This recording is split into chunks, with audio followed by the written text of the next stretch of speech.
नमस्कार, मैं हूँ गजानन और द ग्रेट विचार में आप सभी का स्वागत करता हूँ। बात उस समय की है जब हमारे भारत देश में राजा महाराजाओं का शासन हुआ करता था। उसी समय एक प्रतापी राजा था। राजा के 3 बेटे थे। उन्हें सुयोग्य बनाने के लिए राजा ने उनकी शिक्षा दीक्षा, उनकी पढ़ाई लिखाई, इसके लिए सर्वश्रेष्ठ व्यवस्था की थी। राजा ने अपने बेटों को हर विद्या में बेहतर और पारंगत बनाया। राजा चाहता था कि उसके पुत्र ही उसके राज्य की बागडोर संभाले। राजा बूढ़ा हो गया तो उसने अपने सारे पुत्रों को अपने पास बुलाया और उसने कहा, पुत्रों, हमारे राज्य में नाशपाती का एक भी पेड़ नहीं है, इसलिए मैं चाहता हूँ कि तुम सभी एक पेड़ की खोज में जाओ और वापस आकर मुझे यह बताओ कि वह कैसा पेड़ है। लेकिन राजा ने एक शर्त भी रखी थी। उनके तीनों बेटे अलग अलग और 4 माह के अंतराल के जाएंगे और इसके बाद तीनों एक साथ आकर उस प्रश्न का उत्तर देंगे। तो तीनों बेटों ने इस बात को एक साथ स्वीकार कर लिया। राजा का बड़ा बेटा सबसे पहले गया, उसके बाद मंझला और आखिरी में सबसे छोटा गया। सभी अपनी अपनी खोज कर पिता के पास वापस आए। राजा ने सभी से बारी बारी से पूछा कि बताओ, वृक्ष कैसा होता है, दिखने में कैसा है, क्या उसकी खूबियां है। सबसे बड़े बेटे ने उत्तर में कहा, पेड़ तो बहुत ही अजीब है, उसमें ना कोई पत्ता है ना कोई फल है, वह एकदम से सूखा हुआ है।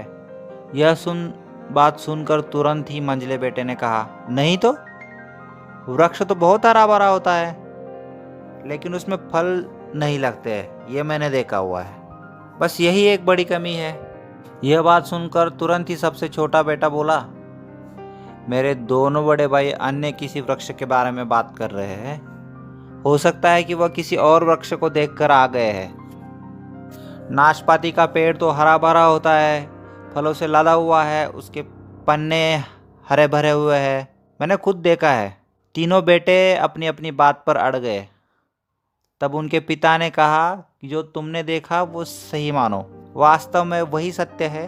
तुम तीनों नाशपाती का वृक्ष ही देखकर आए हो, जो तुमने बताया वह उसी वृक्ष का है, लेकिन तुमने अलग अलग मौसम में उसको देखा है, इसीलिए तुम्हें उसका जो चित्र है वो अलग अलग दिखा है। राजा की बात सुनकर तीनों पुत्र एक दूसरे का चेहरा देखने लगे। आगे जाने से पहले आप इस चैनल को सब्सक्राइब करिए और आपके जो भी विचार है कमेंट बॉक्स में ज़रूर लिखिए और वीडियो को लाइक करिए। राजा आगे कहने लगा, पुत्रों, मैंने तुम लोगों को जानबूझकर अलग अलग मौसम में भेजा था। ऐसा मैंने तुम्हें जीवन की एक गहरी बात, एक गहरी सीख देने के लिए कहा था। राजा ने अपने बेटों से कहा कि आज वो उन्हें वह 3 बातें बताएगा जिससे उन्हें जीवन की सीख मिलेगी। इसके बाद राजा ने अपने तीनों पुत्रों को नीचे दी गई 3 बातें बताई।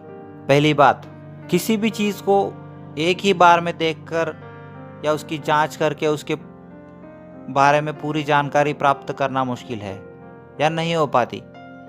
किसी भी व्यक्ति, वस्तु के बारे में पूरी जानकारी प्राप्त करने के लिए उसका अवलोकन लंबे समय तक करना चाहिए। किसी के बारे में राय इतनी जल्दी नहीं बनानी चाहिए। उसने दूसरी बात बताई, हर मौसम हमेशा एक सा नहीं रहता। नाशपाती के वृक्ष पर जब भी मौसम का प्रभाव पड़ता है तो वह कभी सूखा, कभी हरा भरा हो जाता है। ऐसे ही हमारा जीवन उतार चढ़ाव, सुख दुख, सफलता असफलता का दौर आ जाता है। ऐसे में हमें कभी हिम्मत नहीं हारनी चाहिए। मौसम की तरह बुरा वक्त भी समय के साथ गुजर जाता है। राजा ने तीसरी बात बताई, विवाद में तब तक पड़ना नहीं चाहिए जब तक आपको दूसरे पक्ष के बारे में पता न हो। दूसरे पक्ष की बात सुनना उतना ही जरूरी है जितना हमें अपनी बात रखना। इससे व्यक्ति का ज्ञानवर्धन हो जाता है और अपनी बात हम दृढ़ता से रख सकते हैं। दोस्तों, इस कहानी में कुछ वैज्ञानिक पहलू भी है। जैसे हम किसी चीज़ पर रिसर्च करते हैं, ज़्यादा से ज़्यादा किसी चीज़ के बारे में जानकारी इकट्ठा करते हैं, तो उससे जो आउटकम आएगा उसके बारे में जो भी हमें पता करनी है वो जानकारी का सबसे बढ़िया वर्जन होगा।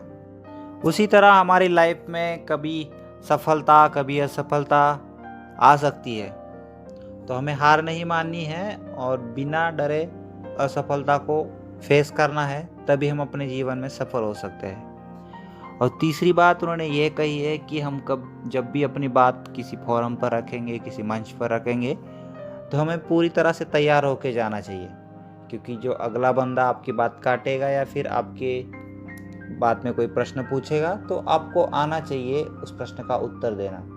तो इसी के साथ दोस्तों, आज के लिए बस इतना ही। मैं चाहता हूँ कि आप अपनी राय इस कमेंट बॉक्स में हमें बताएं। किस तरह की कहानी आप सुनना चाहते हैं, हमें कमेंट बॉक्स में आप लिख सकते हैं। जो नए हैं, चैनल को सब्सक्राइब करें। धन्यवाद।